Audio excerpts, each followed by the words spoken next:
right. So we have a lot of topics that have come up recently in regards to business lending, sales-based financing, SBA loans, and I'm joined by a couple of guests there to talk about it, talk about those topics, and we're going to get into the ins and outs of them, what they're doing to kind of combat them, and just how they feel about them, their thoughts and opinions. So I'm joined by Jerry Cocuzzo. He's the CEO of FundAll Capital. Jerry, welcome.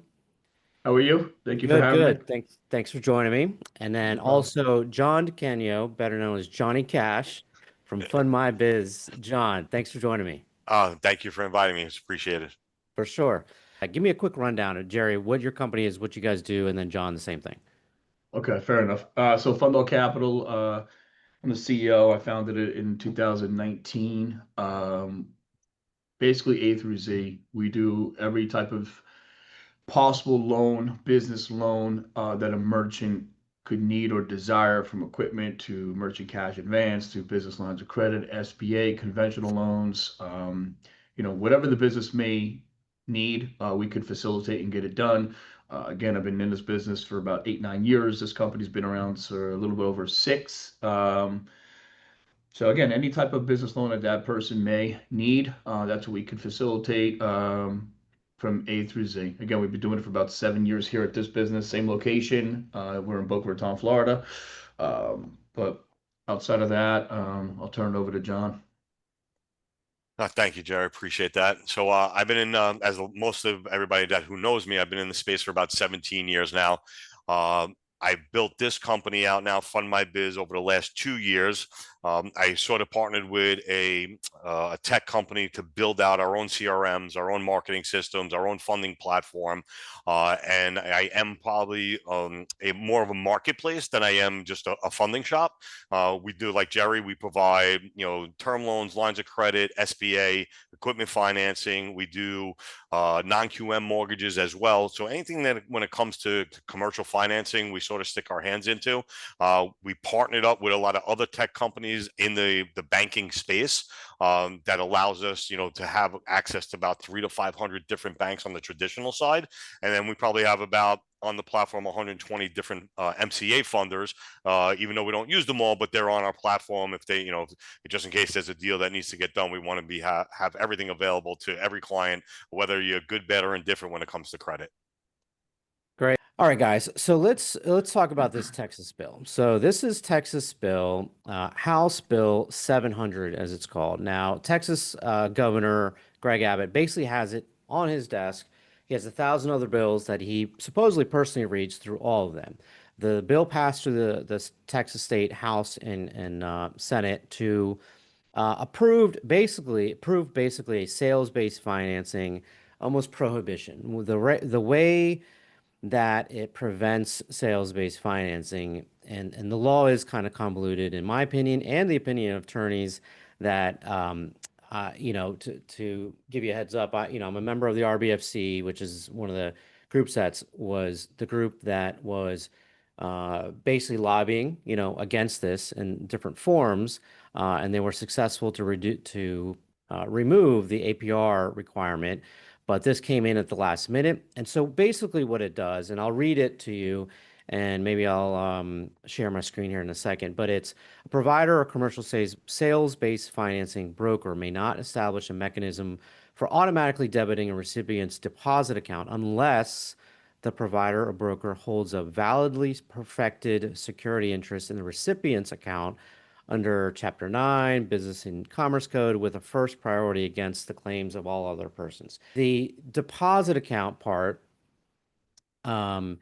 is the crucial part. And what it means, and I'm going to share my screen right now just so everyone can see it, is that bank account that a merchant has, the provider or broker would have to have a validly perfected security interest in that bank account. And it's a huge hurdle, not only to set that up, right? It's almost kind of, if you think like a lockbox, as back in the day, CC Yeah. splits and lockbox, that not only would you have to set that up, then you have to convince a merchant, you have to make them understand what's going on, you have to hold security interest in that bank account above the actual bank themselves. There's a form called a DACA. It's a deposit account agreement, I'm going to bring that up here in a second, that the merchant would all have to agree to. And so when, I kind of posed the question of what does this all mean? Is this basically, Right. and actually I looked it up. It's a deposit account control agreement. All right. Yeah.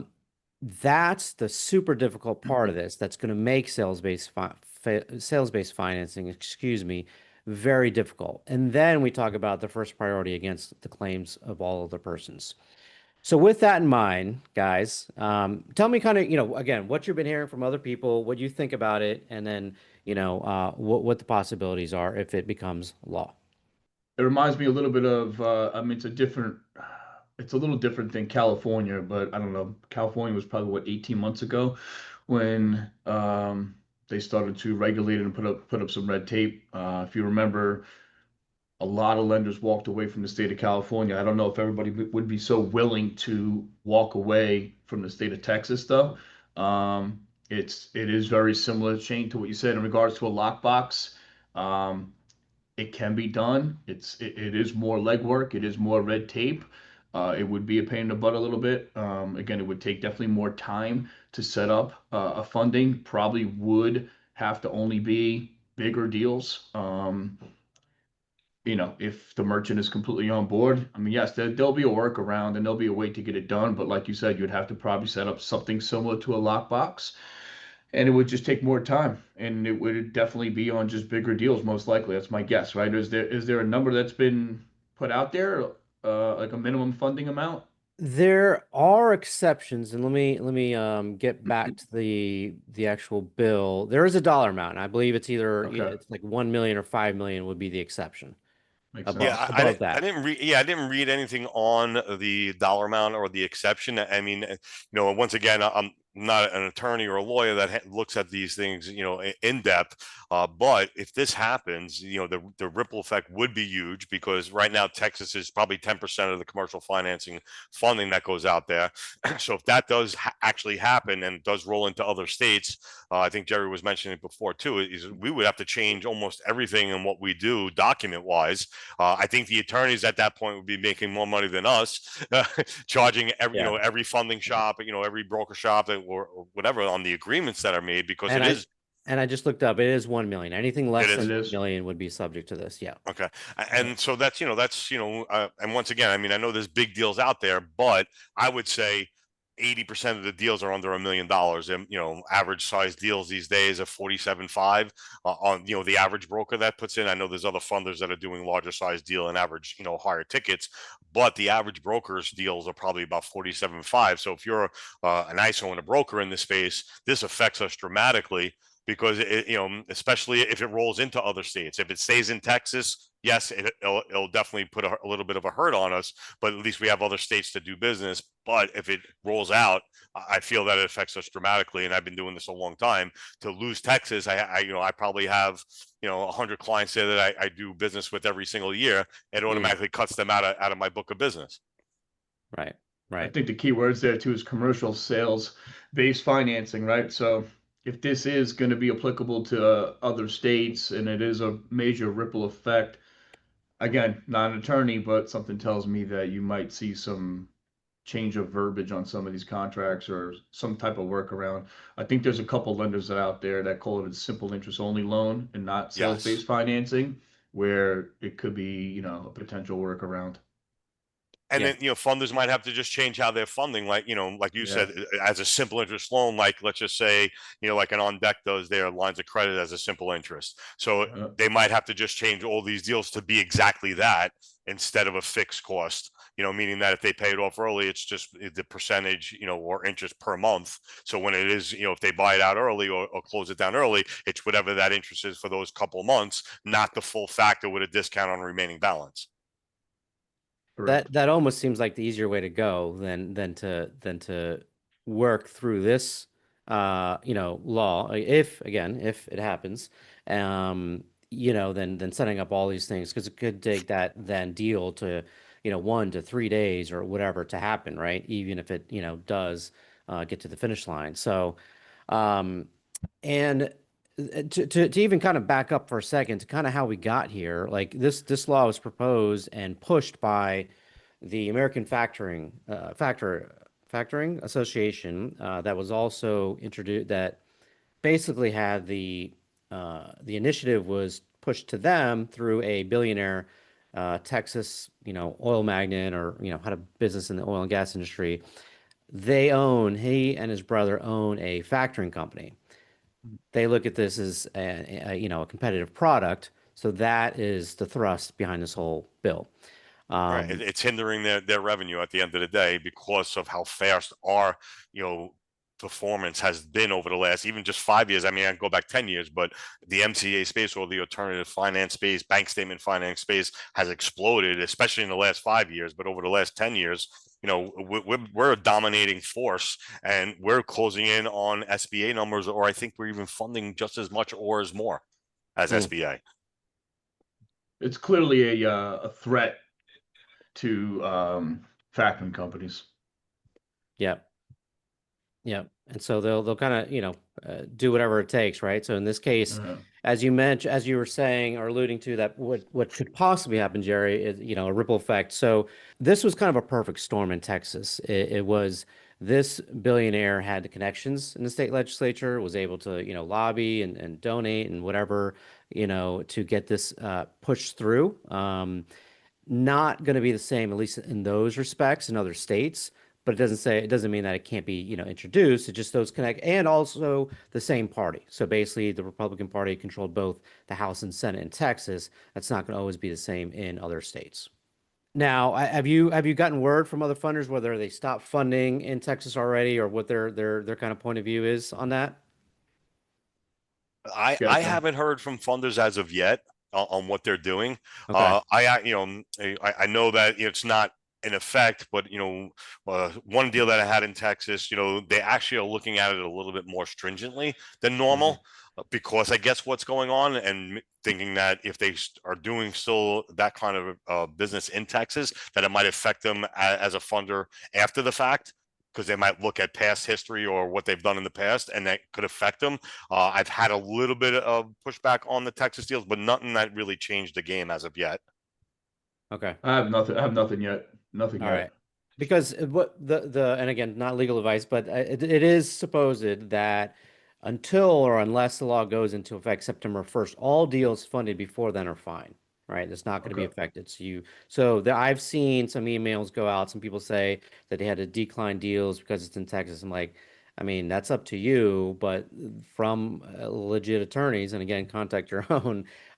If you fund it before and it's in place before September 1st, if this law were going to go into effect, that those deals would not be affected. And I should say just one thing while we're on this, if any business owners are seeing this, there's still time, right? And even for you guys and for all you who you communicate with, to encourage business owners and everyone else to speak up, to contact the governor's office. I put on our blog the information to, and is it in this? I'll have to go to the section. I'll find the section. Actually, let's go to that right now. So essentially, anyone could speak up to write the governor's office to make their voice heard, right? And I'll pull it up here. Yeah, it's here in our forum. On the first post that's pinned, you have a form here. You click on it. It's kind of pre-filled in, but you can add your own context or add your own writing. And anyone, you can encourage your merchants and you yourself as a broker or funder, fintech provider that has clients in Texas, to speak up, make your voice heard, to try to get this vetoed, right? There's always hope, albeit maybe a slim, to make your voice heard. So, Yeah, I would definitely urge any business owner that is using alternative financing to sign that petition. I wish there was a way to just get an email for every business owner out there in Texas and just send them the link to get it yeah, out to them. yeah. Well, and it's well, so here's what we'll do. I'll send this and make sure you have this because it Sure. is like you should essentially send this link because it is kind of click the link, it pops up, and there's just a couple of things they have to enter, and that's it. Try to make it as simple as possible. Very cool. Yeah. Yep. All right, so in the interest of time, let's switch topics a little bit. Let's go to the 7A Loan Agent Oversight Act, which went through Yep. Congress and the House. It was passed recently, and I wrote about it. And have you guys got wind of it? And tell me your thoughts of it. Kind of the main points, and I'll briefly say the main points are the number of agents assisting loan applicants has to be reported on. So there's going to be some reporting, right, to the SBA's Office of Credit Risk Management to submit an annual report to Congress. The report must detail the number of agents assisting loan applicants, the number of fraudulent loans linked to agent involvement, and referral fees paid by lenders to agents. Tell me your thoughts. Whoever wants to go first. Yeah, John. All right. So I've been looking at that because, we do a ton of SBA stuff. We do some directly with some banks, and then, sometimes we use third-party banks to do some of that stuff for us. I happen to not disagree with the bill because when everything went sideways with COVID, people were doing fraudulent things, documents, but I also have to put that also on the SBA side because they didn't actually look at all the documents. They were just so worried about getting money out, they weren't really cleaning the documents and really scrubbing it the right way. But I think going forward, because there are a lot of actors in our space that are moving into the SBA side too and doing the more traditional loans. And as we know, there's a lot of bad actors in our space that are just coming in, make a quick buck. They open up a corporation and then they close down 3 or 4 months later after they kill a few thousand merchants. So I'm okay with that, especially if you're doing clean business. If you have nothing to hide and you're not charging 10, 15, 20% on an SBA deal on the back end side to a client, and you're just getting your fees from the SBA approved bank or the actually broker bank, I'm totally okay with that because it will stop, the bad actors, sending in falsified documents, using somebody else's identity to get loans. As we seen when it came to the PPP, came to the EIDL loans, people were using other people's identity to get loans. They weren't even confirming if there was the right person. Like at least on our side, we're using real ID, on funding calls to verify it's the right person with a driver's license and a photo of them. And the SBA is not even doing that. Even to this day, they're not doing real ID.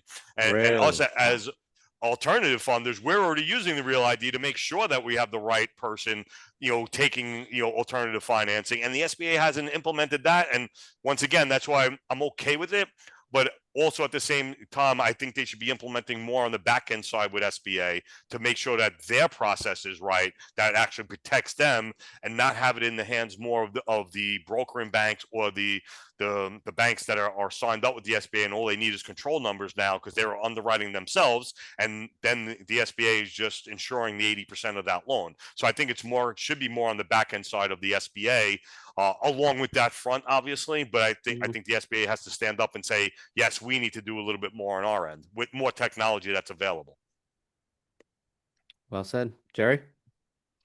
Yeah, I think, regulating things and trying to clean things up is always necessary, needed. To John's point, I think this stems back a little bit further. Every government type of backed loan that's been going on since COVID has been pretty much a disaster. PPP was a ton of fraud. EIDL, ton of fraud.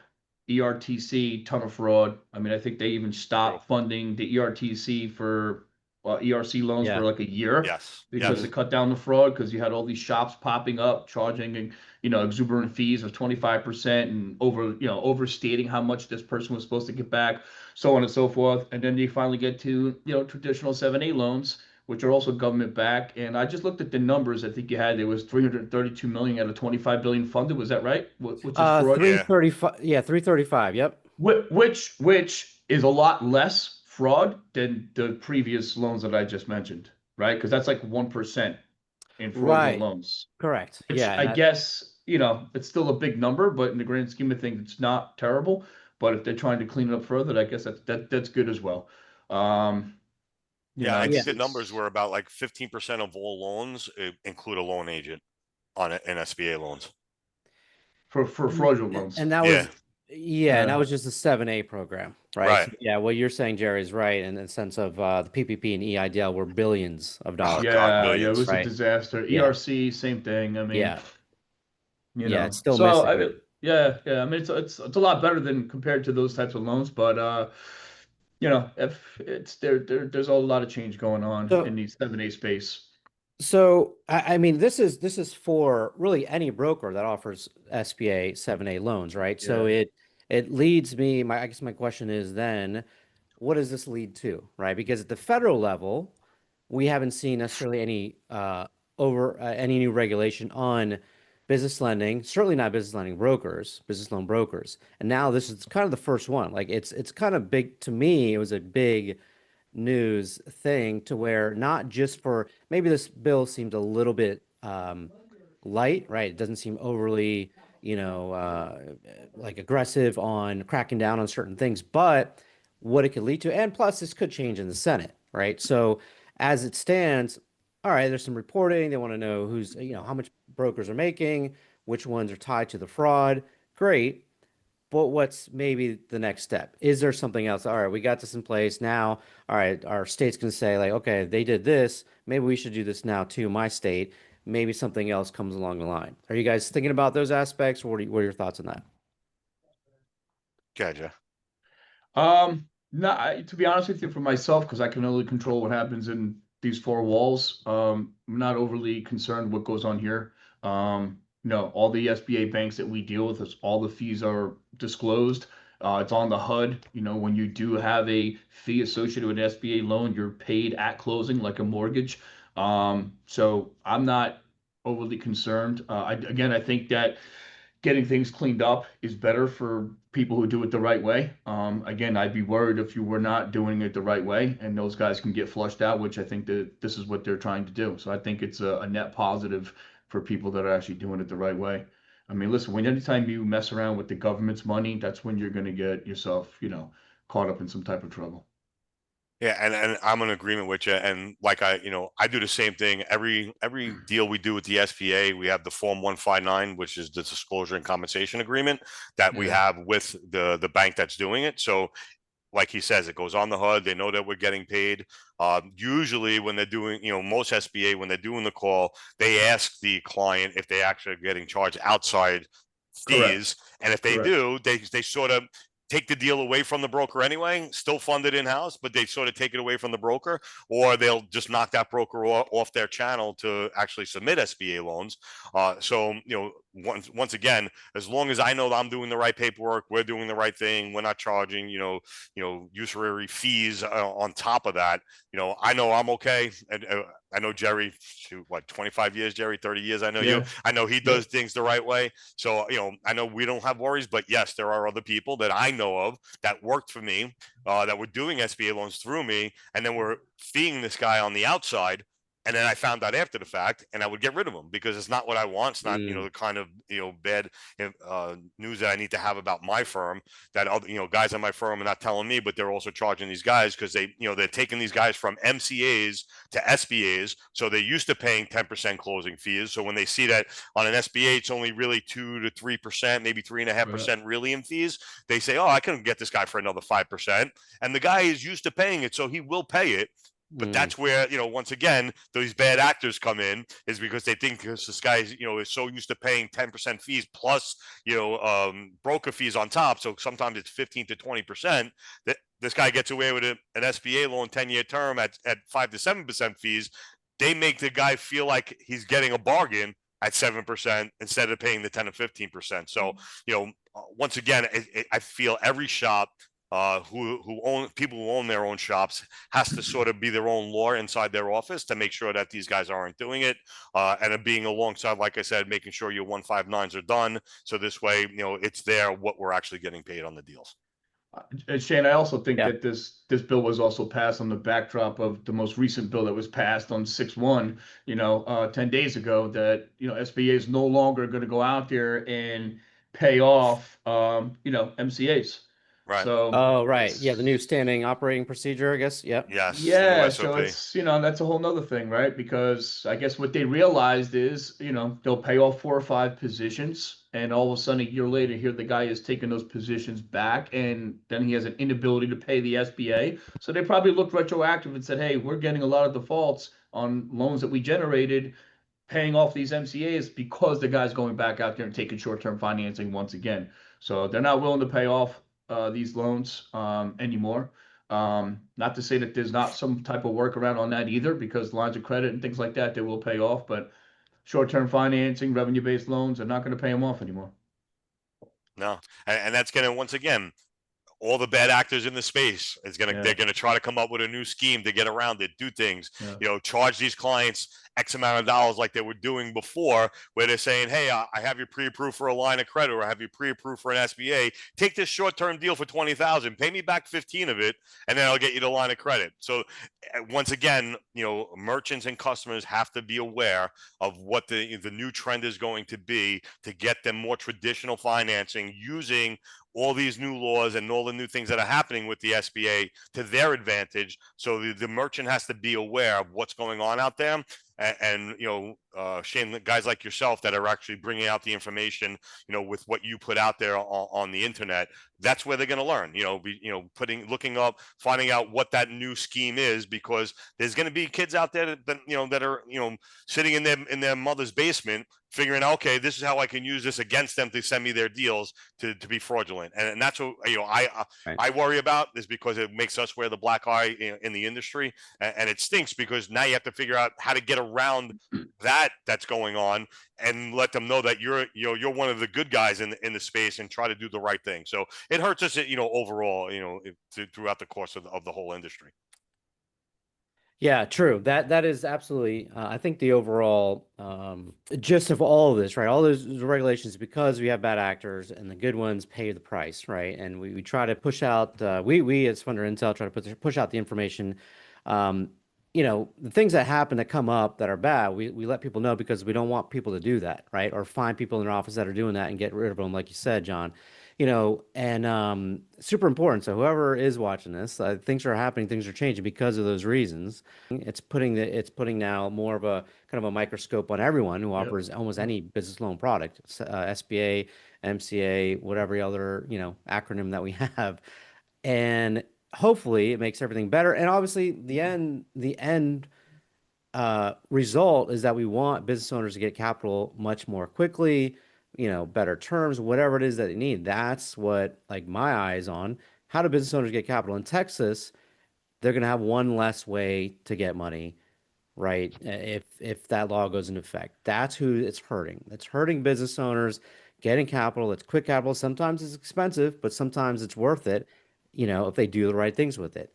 Well, let me ask you guys this, and then we'll, kind of wrap this up. What are some things that are keys right now for brokers to be successful when it comes to either tech or regulation or anything else that you guys are, seeing or implementing, for you guys, not to give away in your secret sauce, of course, but, what would you say? I'm excited, about this part of the conversation because I'm all about the AI and the tech. We just built out a lot of different AI adaptions in our CRM, in our marketing. Like now, you can actually, when we get our deals in, it automatically reads documents and it goes into the AI. Based on a 3 or 4 year of history of submissions, it's going to basically come back and spit out best funder to send it to, a general idea of what the approval is going to be for and what the term is going to be. Obviously, it's still new. We're tweaking it. But I think, that's going to be a key in the industry. It's going to speed things up. You're not going to really, as an ISO office, you're not going to maybe need a processor and pay that, type of, money to somebody to be sitting in your office processing 20, 30, 40, 50, 60 deals a day. If you can have that AI sort of do it within seconds and have it out to the funder through an API. So as brokers going forward, what I think you need to survive is to have that. Because if you don't have, that type of tech and capability, there's going to be guys like me and Jerry that are going to have that, and we're going to get that deal in. It's going to be into a fund that's going to be approved, and that offer is going to be out with contracts within probably, I would say 25 minutes or less. And, I think that's where the industry is going.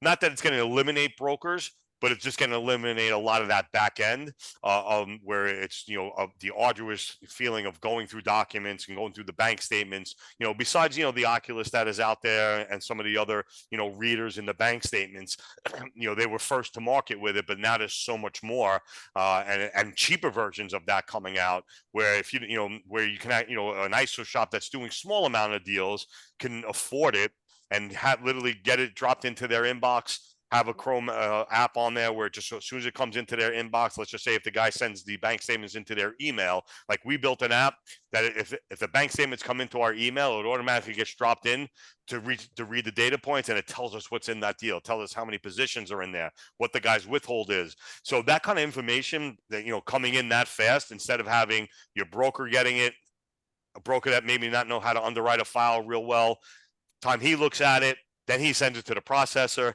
then the processor get it. You're going to have that file for an hour and a half before it gets to the funder. Then the funder gets it, and that's another, let's say, half hour to an hour.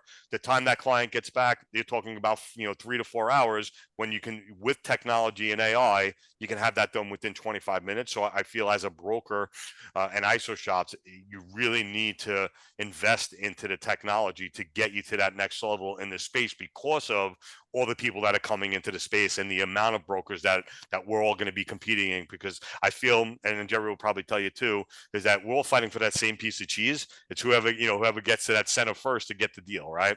So I feel like that's the type of competition that's out there, and the technology is going to be able to set you apart.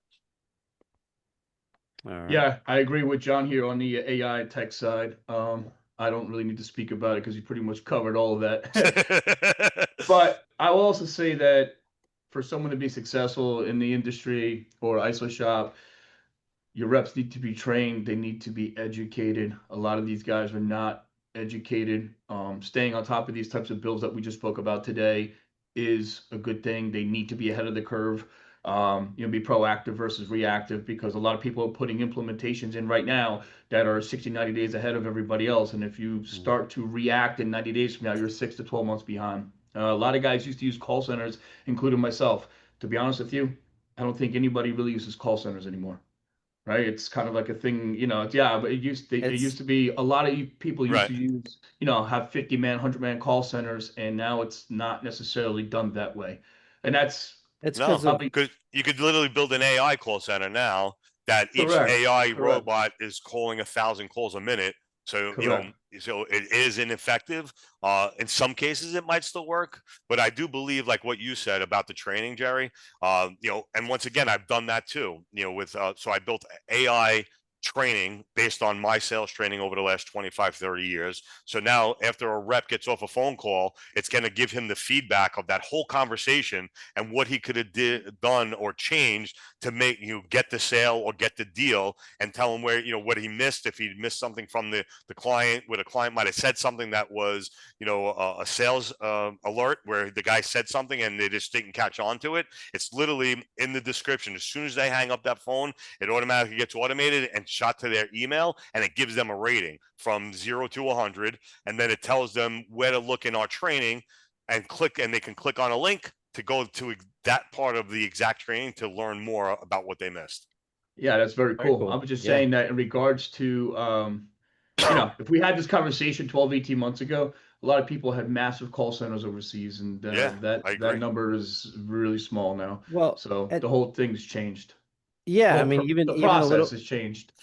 yeah, Right. even a little, tidbit on that was yesterday Apple revealed a bunch of new tech or whatever for their phone and all Yep. this, and one of the new techs that they have or options is a like a call screening voice thing that that has the caller have to announce themselves and whoever. I'm like, one, am I missing something? Because Google Voice had this for like 10 Right. years, Yes, they did. right? Yeah. Yes. But still, Apple is making it harder to get through. So that, to your point, it's that it's harder to get through. People don't want to pick up the phone if they don't recognize the number. All these, spam filters are getting them and all that. So it's harder to actually, first of all, get someone on the phone, right? So Right. Yes.